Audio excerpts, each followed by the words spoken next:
All right. So you see a photo on your screen, and there is a caption that goes with it: "Boldness bordering on revolution." Now, does this photograph remind you of anything? Does it ring a bell in some shape or form? You know, someone just as if flying in the air with an umbrella. There was this musical, it was called Singing in the Rain. It reminds me of that. Very good, yes, very good, Sona. Fred Astaire is the dancer, and it's absolutely a fantastic performance. But and of course, I'm gonna show you a photograph of his, and we're gonna talk about who actually Fred was, and how did he collaborate with the photographers. But before everything, you know, I'm gonna talk about this man now. He was, his name is Alexey Brodovich. He's the father of modern art direction. We could put it in that as that. Now, I want to give you some idea about the terminology, right? So when we speak about art direction, what do you think we mean? What is the term art director in modern industry mean? Can anybody answer that? Yes, Mariam. Maybe sort of the same thing as like a director of a movie, but for photographs. Like he directs like from what angle and what type of a photograph he wants, and like the lighting. Like he communicates his vision to others, and then they sort of create that. Okay, so anybody else has an opinion on this? Yeah, I guess he also decides the mood of the artwork or the photograph. Okay, Bella, what about you? Maybe like generally directors, they like supervise over whatever it is that's going on with a project, and they kind of see through the vision that they have. Maybe something like that. All right, so all of you are correct, but Bella came closest to actual definition of art direction, right? Because in different industries, art direction means different things. So when you work in post-production, and post-production is the what we do for film and television, the position of an art director is different rather than a position of art director, let's say an advertising agency. Because yes, he is a supervisor, but he supervises, the workflow is different in different medias, right? So when you work in advertising, the workflow is different, and post-production, and specifically editorial design. And why do we call Brodovich the father of our modern art direction in editorial design? Because he was this guy who was responsible basically for the entire look and feel of the magazine, because we speak about editorial design. So I'm going to tell you who he was and where he came from, right? So he was an aristocrat. He was a Russian aristocrat. He fought in the First World War and Russian Civil War, and he was not on the side of the Bolsheviks. So he was exiled to Paris. So for the first time in his life, he had to work for a living because he lost everything that his family possessions in Russia. He became an emigre in Paris. But he wanted to follow his passion, so he's decided to become an artist. Now he found himself living in a cheap apartment in Montparnasse, which is a neighborhood of Paris where the artists live, and at that time it was an area teeming with the most influential artists of the 20th century gathering there in Montparnasse. So Paris was a cultural lighting road. So many significant artists and artistic movements, in the early 20th century. Dadaism was there, of course, coming from Zurich and Berlin. Suprematism, constructivism from Moscow, and Bauhaus from Germany, Futurism from Italy. So Surrealism and Cubism, everything was brewing in Paris. Now, Brodovich, his big break came when he entered a contest for something that was called Le Balbanal. It was a charity ball for the artists living in the area. So best and the brightest of Parisian artists entered this competition, but Brodovich poster won. And you see it on the screen. This is the poster that actually won the competition. And a well-known artist by the name of Pablo Picasso came second. So Picasso got the second place in that contest. So Brodovich actually wins it. Now he continues working in a commercial design, takes part in Paris International Exhibition of Decorative Arts and gets 5 medals for his work. So he continues doing commercial work, illustrating catalogs and advertisements for different luxury men boutiques, etc. So he also worked as a freelance in his free time, and he started his own studio. So this is basically his career in commercial art. Now, when he was still living in Paris, he was offered the job in United States. A trustee, one of the trustees of Pennsylvania Museum School of Industrial Art, invites him to come to America. So he's so impressed by Brodovich's talents, he asks him to move to the US, and he heads the school's advertising design department in Pennsylvania. He comes into Harper Bazaar as an art director from 1934 to 1958. So he's using. I apologize, Professor. Yeah. Adam is in the waiting room. Can you admit him? I see nobody in the. Nobody is waiting. Oh, okay. Gotcha. Okay. So he puts on covers of Harper Bazaar works of Man Ray and Salvador Dali and different avant-garde artists. So Harper Bazaar, and these are the very early years of this magazine. You see very modernist design. It's like, it's not even a fashion magazine. It looks more like an art magazine with these famous artists' paintings on a cover. So what does he do with editorial design? So he starts to bring in this European modernism into American design, magazine design, specifically magazine design. He takes a very different approach, because usually then, you know, the content of the magazine was mostly quite boring, and the advertisings were not really that, some of them were illustrated, drawn by hand, some of them were photographs. So it was a little bit hectic and ambivalent in its look, but Brodovich really pushes it in the new phase. Nobody does that, so he's actually revolutionizing the layout, the grid, the design of the magazine. So he's like most people that had anything to do with fashion and design and art direction at that time call him like he's the father of it all. Most of them were in contact with him, in touch with them. He taught them what they knew.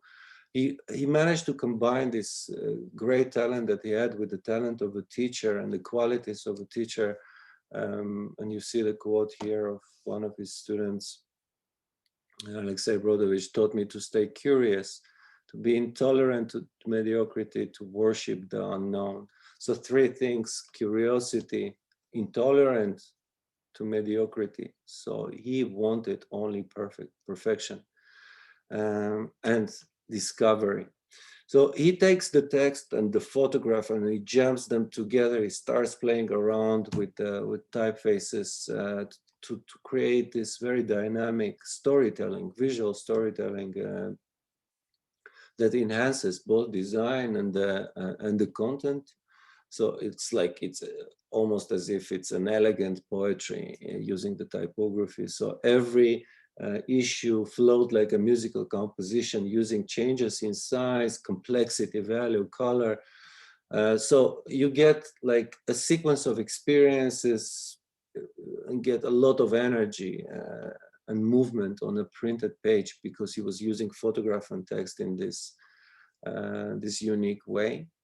This may not look unique to you, but it was unique at the time, because we're talking about early, 40s, 50s in America.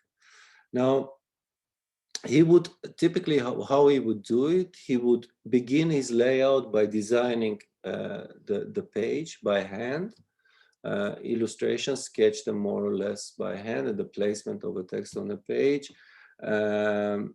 So he tells the freelancers, the photographers that he worked with, do what you want, do whatever you want, surprise me, come always with something new. He would demand constantly novelty from them, from the people that he worked with. Now, a friend of his says that he loved his work, his family, his memories. He loved photographers. With them, he blossomed. He loved the white paper, the more the better. And one felt he was alone with it. He was resting in the snows of his native Russia, finding purity and cleanness he could find nowhere else.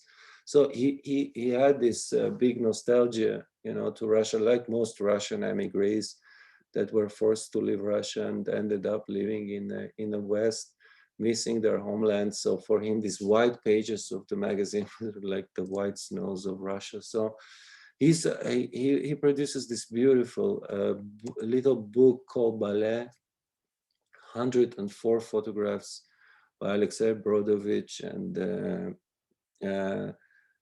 and Truman Capote said about him that he brought a boldness bordering on revolution, an eye unexcelled and in educated terms, a taste of vanguard experiment that was for 30 years the just possibly the making of all who have ever had the privilege of his guidance. This is how influential he was.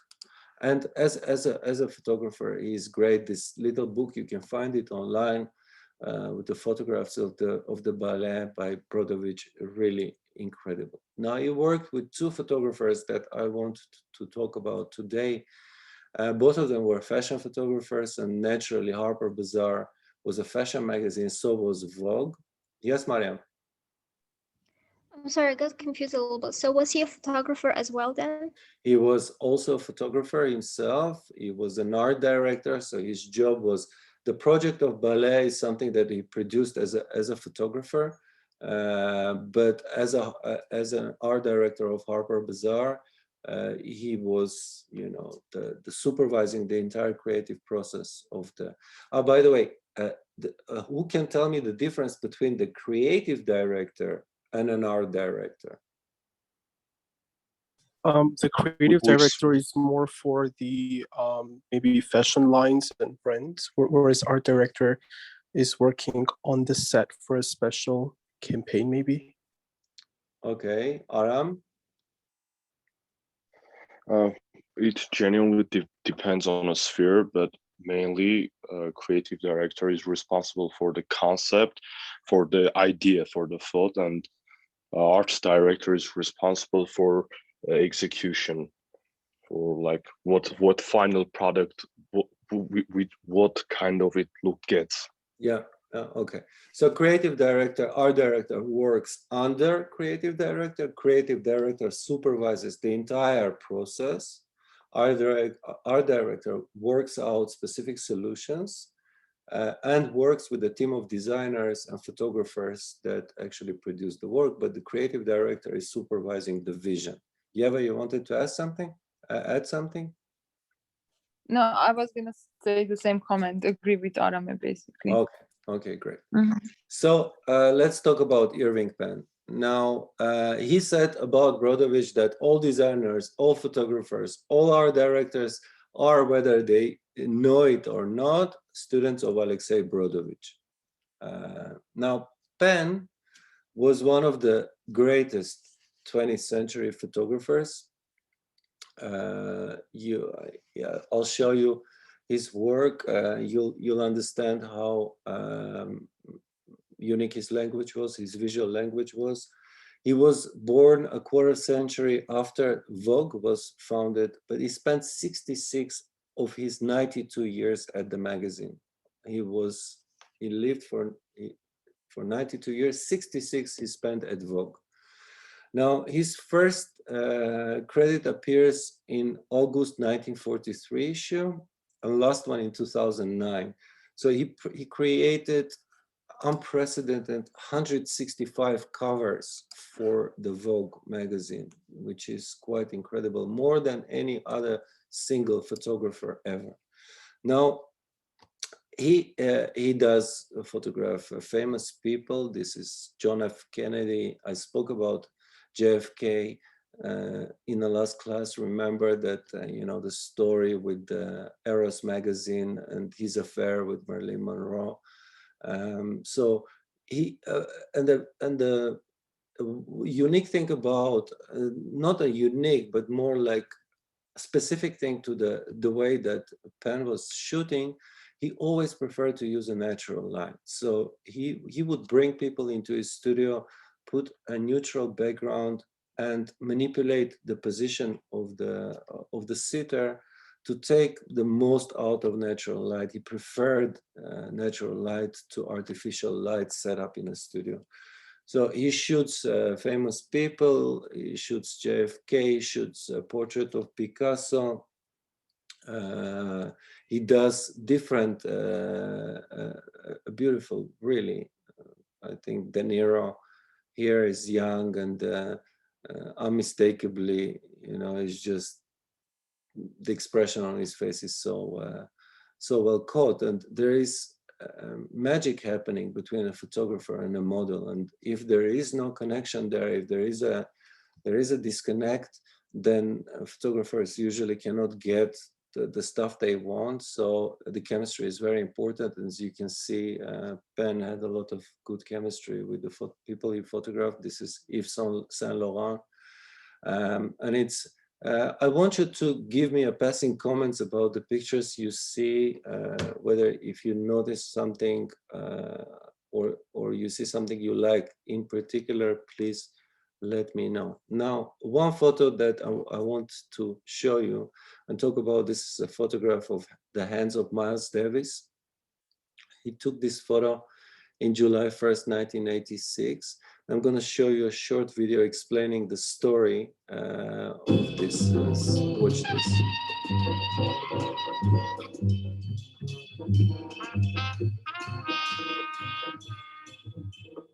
In this shot by Irving Penn, taken in 1986, we see the outstretched hand of Miles Davis. This particular image was shot actually as part of an album called Tutu, which was inspired by the Archbishop Desmond Tutu.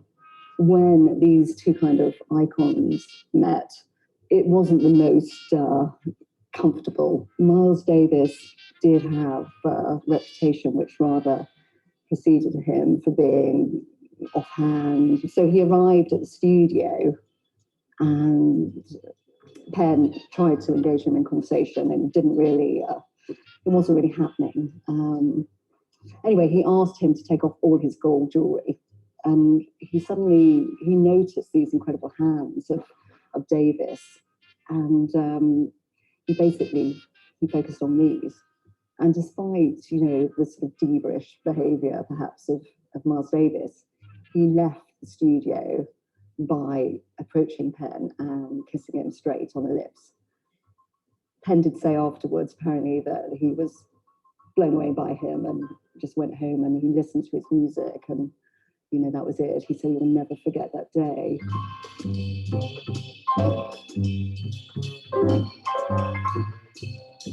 Yeah. So, well, Penn was actually he took a name. Originally, he was also a Russian immigrant. He was also from Russia. He was a white man. And Miles Davis was a black jazz musician, right? So his hand loaded with the gold jewelry, always, like he had a lot of accessories on him. And but you see, Penn managed to unlock this this deadlock that they had appear in the beginning. They didn't have a good chemistry, but then, of course, as you see, you know, a photograph is great, and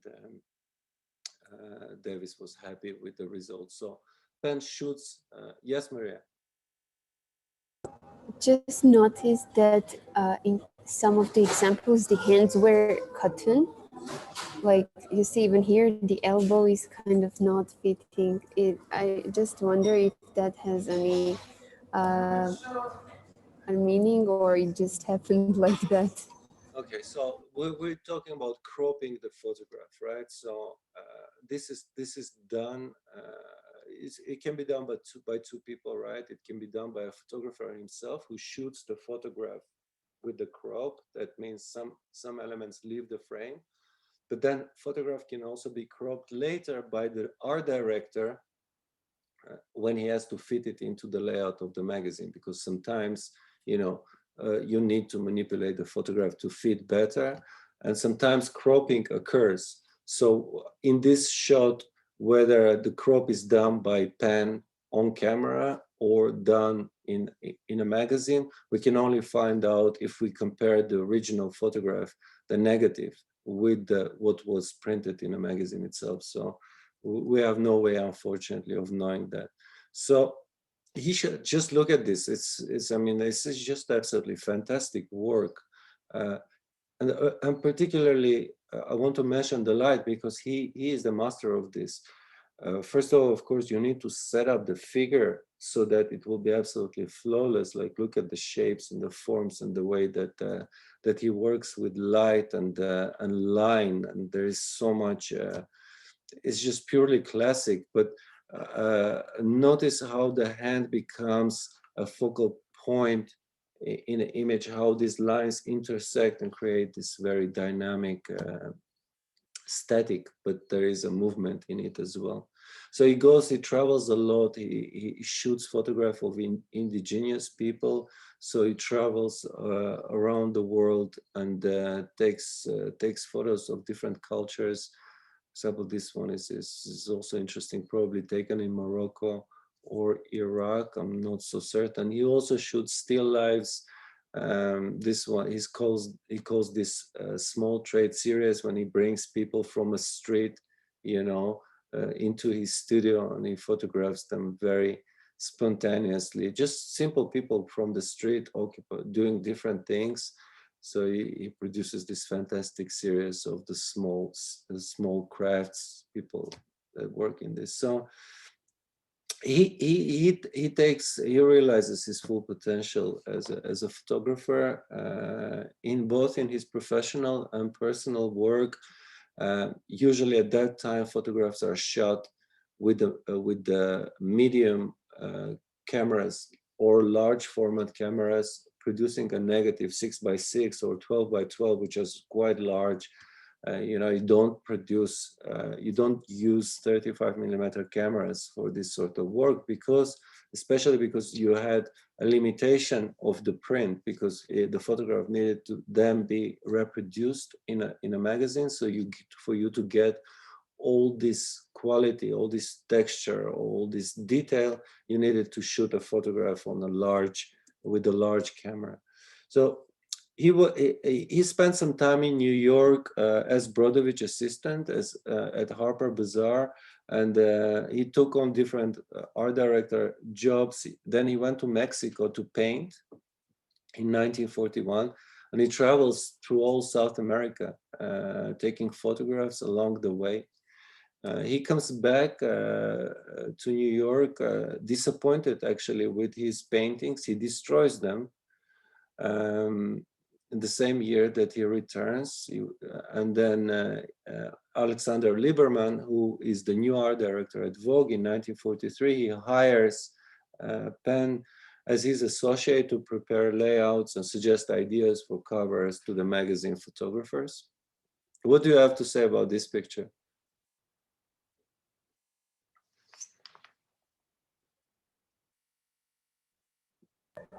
Very mystic, and I love the eye actually, that they left the one eye open.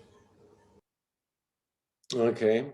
You know what it's like? It's like when, I don't know, maybe in cartoons this is more used when somebody is trying to cover their eyes, but they're doing this to just look what's happening, but they're still shy about it, or they're pretending to cover. Yeah. Aram? Yeah, I see gaze dynamics here. Like he's kind of aware, but he's kind of also ashamed of male gaze. I'm not sure if it's specifically the case, but I don't know. I see here like gaze dynamics. Yeah. Okay. Ani? There's just one word floating in my mind. It's secrecy. It's as though she's hiding something, or there's secret behind all of this. Yeah. So there is a lot of Mariam. Yes, go ahead. I was just also gonna say what Annie said about her being very mysterious, and also add about the shadows from the wall and shadows from her figure that really sort of grabbed my attention. And I think it has like, because she's dressed in, or at least the photograph is completely almost like black and gray. So it's like the dynamic of that black and like the shadow and the light. Yeah, and also the fact that we cannot see her, but she can see us.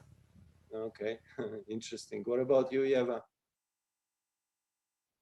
I was going to say that even though we see a very little part of her face and not the whole like two eyes, but we can still read the expression that she wants us to get. So even if it's partially there, but it fully communicates some emotions. Okay, all of you noticed correct things. An interesting thing is that if you pay attention to the format of the photograph, it's almost square. Now, the body is positioned exactly in the center of the frame, you know, even though you have a little bit of more space to the right, simply because of this corner, you see. This corner, and whatever is happening with the shadow here and the shadow here, creates this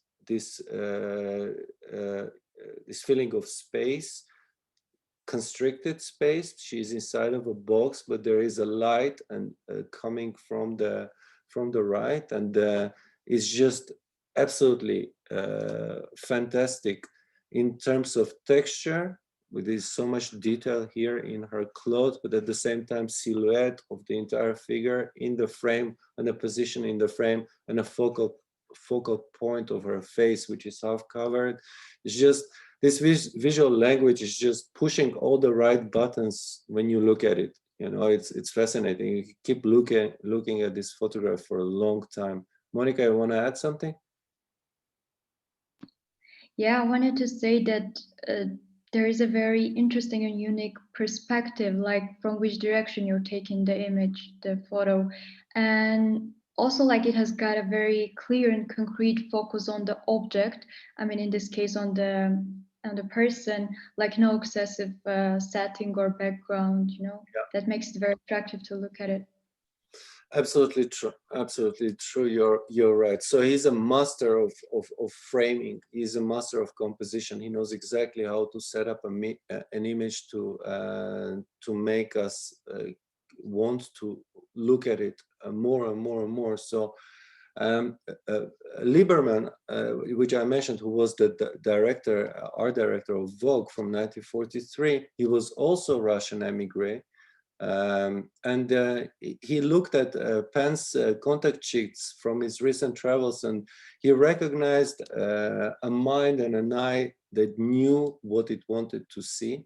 So he encouraged Penn to take the photographs that he envisioned, and a career of Penn in Vogue blossomed, and it was a long and fruitful, and the collaboration transformed the modern photography. So Lieberman sends him around the world on portrait and fashion assignments. And this is a model, a famous model in 1950s that I'm gonna talk about in just a second.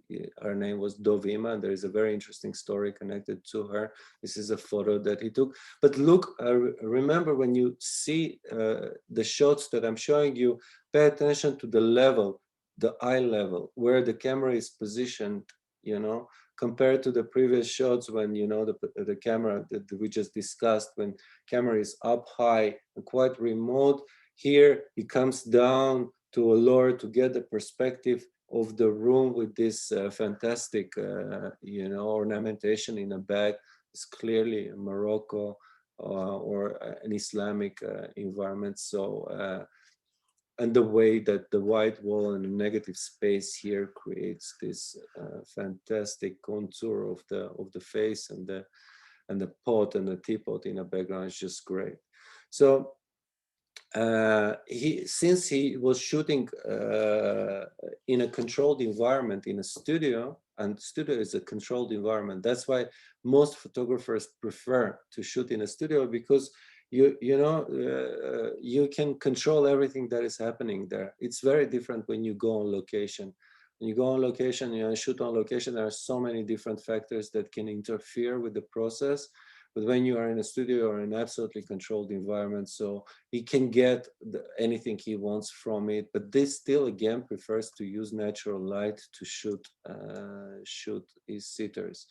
So he goes on, like I said, he goes to travel a lot with Vogue from 1964, 71. He goes to Japan, Crete, Spain, Nepal, Cameroon, New Guinea, and Morocco. So travels all over the world shooting this absolutely brilliant and so heartwarming images of local people. This is Morocco. And incomparable Robbie Williams with this amazing smile. Now he takes his old barn, a garage or barn, and he adapts it to his needs. This is his dark room in New York State, in Huntington, New York, where he prints, he shoots, he prints his photographs. So interesting. It's far away in the woods, and he kind of isolates himself from the city, and so he can focus on this new, being in this neutral environment where he can develop these photographs. So he dies in 2009 in New York at the age of 92, live a long life. So he establishes the Irving Penn Foundation, and that grows out of his studio, and his memory lives on in these beautiful photographs that he did. Now, the second photographer that I'm going to talk about is Richard Avedon, and he's another Russian emigre that worked with Brodovich also in Harper Bazaar and in Vogue, and that's him. This was another towering figure in a 20th century fashion photography. Now he's born to Russian parents, immigrant parents, in New York City in 1923, Russian Jewish, yeah. So his father owned a store, a woman clothing store on Fifth Avenue in New York, but lose it in a 1929 stock crash. No. Avedon goes into a design program in the New School of Social Research in New York City. So Brodovich teaches him, and Avedon becomes a staff photographer for the magazine in 1945. Here you see both Brodovich and Richard Avedon in 1958. Now, there was one Hungarian-born photographer that influenced Avedon a lot, and that was Martin Munkachi, who shot a lot of fashion photography in 1930s. Now, one thing interesting about Munkachi's work is that Munkachi preferred to shoot not in a studio, but on different locations. He would go outdoors to the beach. You know, he would shoot these athletic-looking models dipped into the surf, and this was not a normal practice in that time to shoot fashion, but Munkachi was doing exactly that. So rather than staging traditional poses for the camera, Munkachi inspires his models to dance, jump, and twist, and infusing the photographs with the personality and energy. And here is a famous shot of Fred Astaire, the hero of a film, probably one of the most known pieces of cinema, of Dancing in the Rain. Fred Astaire is the star, and here Munkachi sets him up, you know, in this pose when he strikes a balance. And I want you to pay attention, you know, how his hands extend to the leg, and the way that the shadow on the wall is actually, you know, echoes the shape that Fred's body is casting. So obviously, you know, Fred makes the picture here, but Munkachi is magical in his ability to catch this moment. Now, Avedon leaves Harper Bazaar for Vogue. He's already famous, wealthy and famous. By the way, his contract with Vogue was $1 million a year as a staff photographer. So, and Fred Astaire modeled himself after Avedon to play stylish photographer Dick Avery in 1957 film Funny Face, with Audrey Hepburn as his muse. This is a photograph of her by Avedon, shot in New York in 1953. Now, as I said, he was a staff photographer at Vogue, and he had his first major exhibition in 1974 in MoMA, Museum of Modern Art in New York. Now, he shows his shots, and among them, this shot of Marilyn Monroe dressed in, you know, in this famous dress of hers with diamonds, and appears to be a little bit frightened before Avedon's camera. And then he shoots President Ford, you know, with his squinting look, a portrait that suggests an honest, if uninspired CEO. And here is Samuel Beckett, a famous playwright, you know, his facial lines as deep as tractor tracks. He gazes into the camera, seemingly at peace with his demons. Now, Avedon was sometimes compared to German photographer August Sander, who, as the Nazis were rising to power, documented farmers, preachers, and others as if they were endangered species. Avedon clearly knows his work and is inspired by him. Now, in 1980s, it takes several photographs that were shocking for their time, and this is a famous campaign for Calvin Klein jeans with Mel Brooks, Brooke Shields, not Mel Brooks. Brooke Shields being the star of the shot. She's only 15, and the tagline for this campaign was "Nothing comes between me and my Calvins." So, unfortunately, a scandalized America didn't consider Shields' appearance in the ads, looking much more mature than a mere 15-year-old nothing. It caused this photograph, and this campaign caused a public uproar, making as much negative publicity, as much as the marketing effort as the ads themselves. So commercial was banned by ABC and CBS in New York, but Klein himself didn't back down from his choice. So this photograph stayed as famous Brooke Shields for Calvin Klein. And then years later, he photographs Anastasia Kinski, an actress lying nude on the floor, and python slithering from her toes to her lips. The photograph appeared in Vogue and was made into a poster that sold 2 million copies of this photo of Anastasia Kinski. Was she pregnant? Not sure. Don't know anything about that.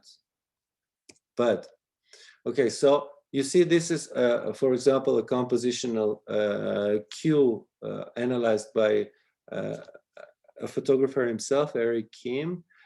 You see how he just took a photograph of Avedon and marked a silhouette, a compositional silhouette on this, you know, it's interesting to analyze the way that Avedon sets the frame, you know, the symmetry, the asymmetry, the focal points of the picture.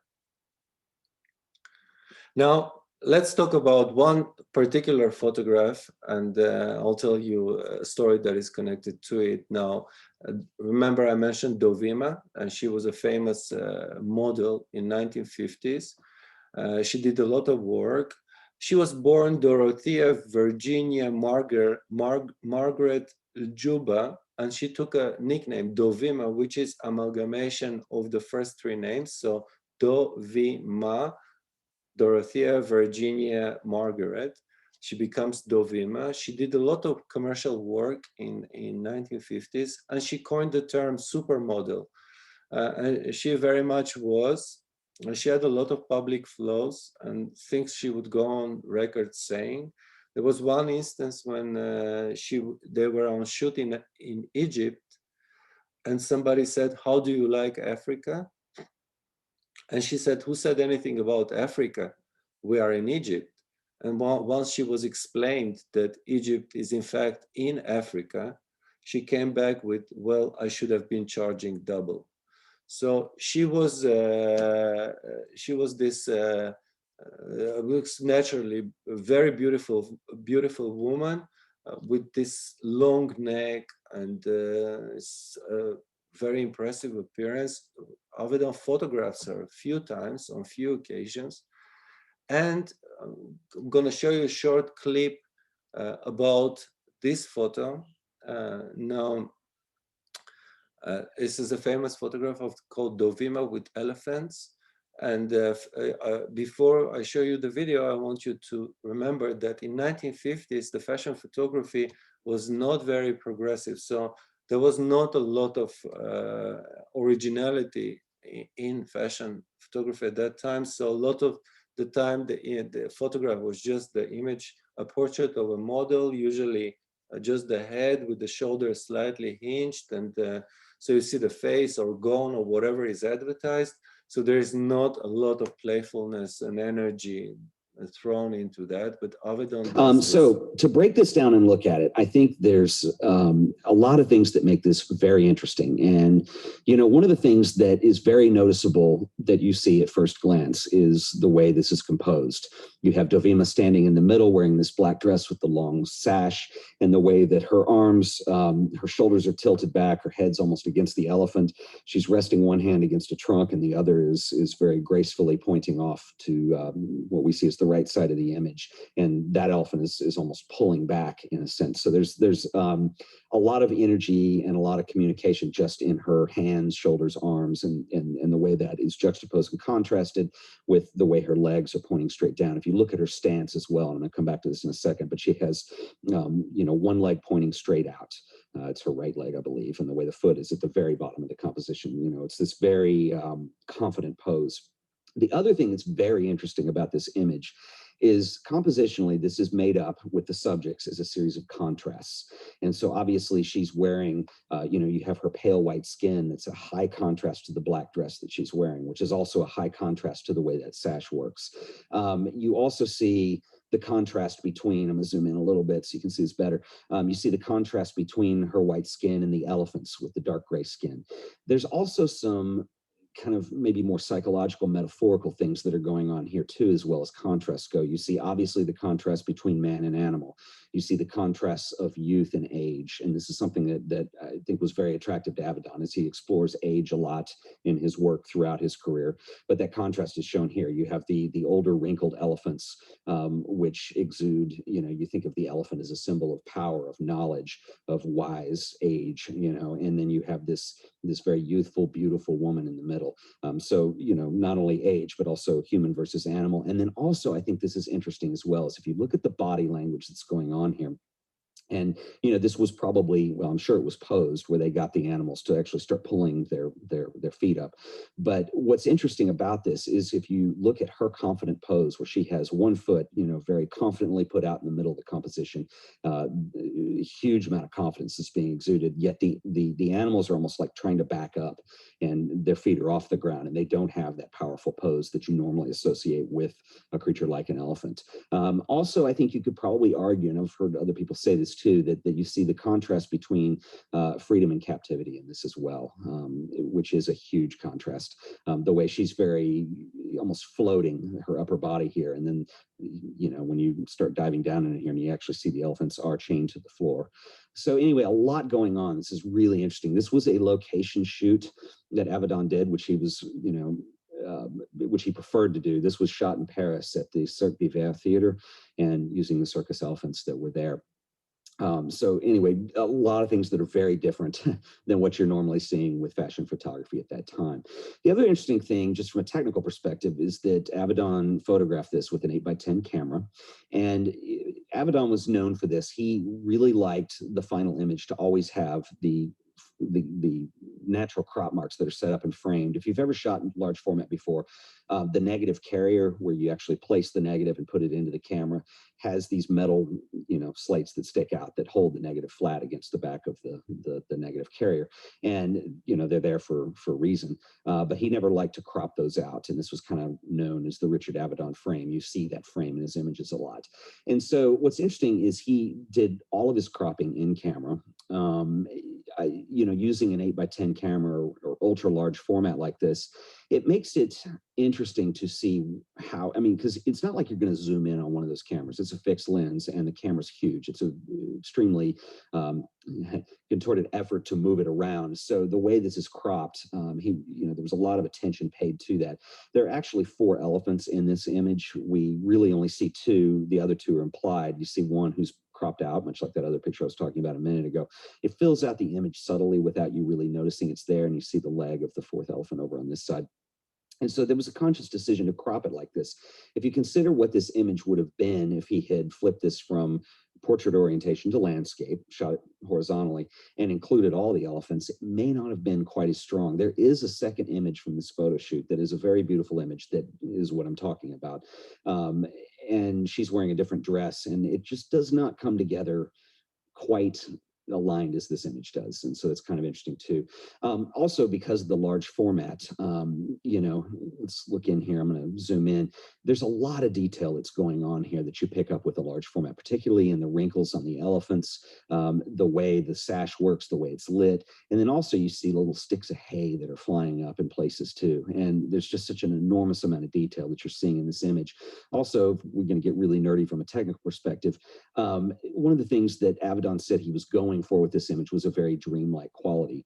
And what's really cool is the shallow depth of field that he used on here, that you actually, she's very much in focus and the elephants start to drift back out of focus just a little bit. We do have the heads, the eyes, and the trunk in focus, but the way their legs are positioned, you start to see some weirdness going on here with the focus that adds to that dreamlike quality.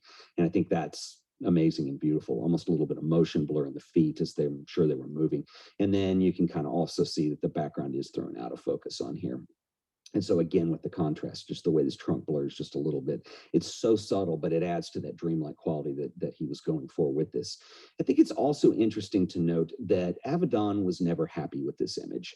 And one of the things that he did not like about it is the way the sash flows. And he felt like he should have put a fan on there and had it actually blowing off to the left of the image. And, I'm trying to envision that just in my mind, and I'm not sure that it would have been, I don't think it would have been any worse. It would have been interesting, but, it's also always interesting. And, I think of this with my own photography as well. And you guys probably can as well, the way you see something when you're shooting it, the way versus the way people perceive it when they're looking at the final image. And, I think this is one thing that probably plagued Avedon for a while. I think it really drove him nuts. And the reason I say that is later in life, he released an autobiography. And this being one of his most famous images was curiously left out of that body of work. And so I kind of wonder if that just something wasn't right that bothered Avedon. And it's really kind of too bad because there's such a great sense of beauty. And I mean, this is a classic image. And the way that the lines actually work, and I'll make an argument for probably not even needing it. But again, we talked about Munkachi and, what he started doing and then leading the eye through with these lines that you have in the body through the arms. So, if your eye picks up over with her left hand, leads you through the body, the elegance of the shoulders, the interruption with the head and the torso over here into this other arm, which continues up through this trunk. So there's an enormous amount of energy and line that's implied through here. And then that contrasted with this vertical line that's coming down this way that she's just simply doing with her body language. It's kind of mirrored and echoed over with the lines that you see through the elephant's legs, but that sash just kind of comes through right alongside with that. And I'm not sure it needs to break away. Anyway, that's just my personal opinion on that. And obviously this is Avedon's image, and if it bothered him, it bothered him. But, I don't think that keeps this from being this classic image. It's simply amazing work. So anyway, that is Avedon's very famous 1955 image, Dovima with elephants. See these good arguments that he makes.